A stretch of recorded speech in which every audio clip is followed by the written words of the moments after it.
Sir మా ఆడవాళ్ళు first గుడి దర్శనానికి వెళ్ళారు. గుడి దర్శనానికి వెళ్ళడం వల్ల వీళ్ళని మా ఆడవాళ్ళని చూసిన దారే అక్కడ ఉన్నటువంటి శ్రీనివాస్ రెడ్డి ఆయన ఎంబడే గేటేసినట. ఎందుకు గేటేసినావు అని అంటే గుళ్ళకి రావాలంటే 100 రూపాయలు ఇవ్వండి అంటే టోకెన్ ఏమైనా ఉందా లేకపోతే ఎట్లా అని మా వాళ్ళు అడిగారట. టోకెన్ ఇట్లా అవన్నీ ఏం లేవు, మీరు వస్తే ఫస్ట్ 100 రూపాయలు ఇచ్చి రండి అంటే మా దగ్గర మేము ఇస్తాము కాకపోతే హుండీలోనే వేస్తాము, కింద అన్నదానం చేస్తారు కదా అక్కడనే మేము అన్నదానం అన్న కొంతమంది ఇచ్చి అక్కడ చేపిస్తామని మా వాళ్ళు అన్నారట.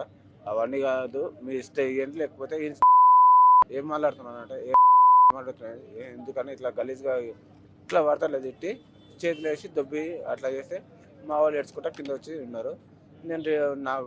నేను అప్పటికి రాలేదు, చిన్న పాప ఇంకా 5:30 సమయంలో వీళ్ళు వచ్చి ఏడుస్తాను. నేను వచ్చిన అప్పుడు ఇంటికాడ నుంచి వచ్చిన పాపని ఎందుకు ఇంత టైం తీసుకురాలేదు అని అంటే నన్ను పట్టుకొని ఏడుస్తూనే ఉంటారు.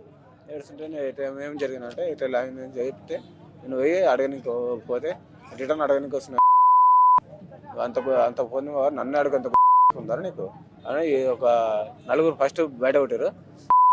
ఇట్లా మాట్లాడుతుంటే ఇట్లా వీడిని గుద్దవాళ్ళు పడుతున్నారని ఇంకా ఫోన్ చేసి 20-30 మందిని పిలిపించుకొని కొబ్బరికాయలు మీ రూమ్లో వేసి దాంట్లో నన్ను మమ్మల్ని 20-30 మంది కొడుతారు. కొట్టిన తర్వాత మా భార్య కొట్టదు అని మా భార్య బయట ఉండి వచ్చి కాళ్ళ దగ్గర పిల్లల్ని పెడితే వేసి మధుసూదన్ రెడ్డి అని వ్యక్తి కాళ్ళతోటి పాపం అంటే చాలా దూరం వెళ్ళి పడి ఇక పాలు బంద్ చేసింది. పాలు బంద్ చేసిన తర్వాత ఇక మాతోటి ఉన్న మెడిసిన్ మందులు ఉంటాయి కానీ చిన్న పాప మందు అవి వేసినాం. బాగానే ఉన్నది. మళ్ళీ రోజు ఇట్లా పాపకి ఇట్లా అయిపోయింది. ఇక మేము అదే రోజు కేసు పెడితే వాళ్ళు తీసుకోలేదు. పోలీసు వాళ్ళు ఏమంటున్నారంటే మేము కొట్టలేదు, పోస్ట్ మార్టం రిపోర్ట్లో కొట్టినట్టు ఏం లేదు అని చెప్పేసి పోలీసు వాళ్ళు అంటే ఉన్నారు. పోలీసు వాళ్ళు అట్లా సార్ మనకు అయితే ఇంకా వాళ్ళకి జరిగింది వాళ్ళు అయితే చెప్పారు. నాకైతే నా పాప కుట్టినందుకే చనిపోయిందని నేను చెప్తున్నాను సార్. ఏం లేదు సార్, ఏం లేదు సార్.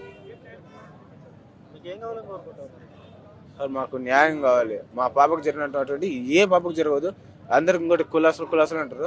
ఆ కులాలు అన్నిటివి ఏముండదు, అందరినీ సమానంగా చూడాలి అంతే సార్. ఇప్పుడు ఎంతమంది లోపల వేసారు అంటే అందులో ఎంతమంది పాల్గొన్నారు? మొత్తము 30-40 మంది ఉన్నారు. కాకపోతే మేము రాపించిందంట 10 మంది పేర్లు. 10 మంది పేర్లు రాపించారు. అరెస్ట్ చేసిరా? ఒకళ్ళని ముగ్గురిని చేసారంట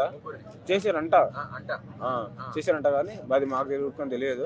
ఇంకా 5 మందిని చేయాలని.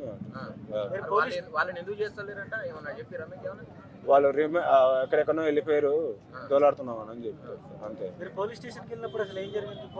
పోలీస్ స్టేషన్లో ఉడక మేము కంప్లైంట్కి వెళ్తే వాళ్ళు ఉడుకుని తీసుకోకుండా 3 సార్లు పోతే 3 సార్లు బయటకు దొబ్బారు పోలీసు వాళ్ళే. అంటే మాకట ముంగల్నే వాళ్ళ కార్లు అవన్నీ ఉన్నాయి, వాళ్ళకు కార్లు అవన్నీ ఉన్నాయి. వాళ్ళు మాకట ముంగల్నే వచ్చారు, కార్లు అవన్నీ ఉన్నాయి. వాళ్ళు వెళ్ళారు మాకట ముంగల్నే వచ్చి వాళ్ళు కంప్లైంట్ తీసుకుంటారు. వాళ్ళు వచ్చారు అనేసి వీళ్ళు అప్పటివరకు ఏం చేస్తున్నారు మళ్ళీ వాళ్ళు పోలీసు వాళ్ళని ఇక మమ్మల్ని ఇంతసేపు లోపలికి వెళ్తా ఉంటే వాళ్ళు మమ్మల్ని వెళ్ళనిస్తారు.